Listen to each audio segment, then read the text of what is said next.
यात पुढची महत्त्वाची बातमी. मुंबईत पुन्हा एकदा नोकरीत भाषिक भेदभाव झाल्याचा आरोप करण्यात येतोय. सोशल मीडियावर नोकरी संदर्भातील जाहिरातीवरून नवा वाद पेटलाय आणि या जाहिरातीत ओनली गुजराती मारवाडी असा उल्लेख करण्यात आल्याचा दावा करत मराठी एकीकरण समितीचे गोवर्धन देशमुख आक्रमक झाले. एका खासगी कंपनीत वार्षिक 25 लाखाचं पॅकेज असणाऱ्या नोकरीच्या जाहिरातीत मराठी उमेदवार का नको असा सवाल गोवर्धन देशमुखांनी विचारला. ही जाहिरात देणारी कंपनी संबंधित 2 दिवसात शोधून धडक देणार असा इशारा देशमुखांनी दिला आहे. काही मराठी तरुण नोकरी शोधत असताना Naukri.com आणि LinkedIn या नोकरी शोधक या संकेतस्थळावरती एक जाहिरात पाहिली. खरं तर ही जाहिरात आहे AGM आणि अकाउंटिंग फायनान्स रिलेटेड.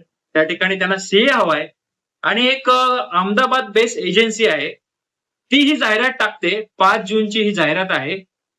नोकरी आहे मुंबईमध्ये. एक मोठी कंपनी आहे. कंपनीचं नाव तर आम्ही माहिती काढू. काय जाहिरात आहे ही? नोकरी मुंबईमध्ये आहे आणि वेतन बघा तुम्ही 20 ते 25 लाख वेतन आहे. म्हणजे हे मराठी माणसाला नाही द्यायचं यांना. काय लिहिलंय? Only for Gujarati Marwari. नोकरी कुठे असणार आहे? तर मुंबईत असणार आहे. हा काय प्रकार सुरू आहे? यावरती शासन कडक भूमिका घेणार आहे की नाही घेणार? दरवेळेस आम्ही कायदा हातात घेतला पाहिजे का?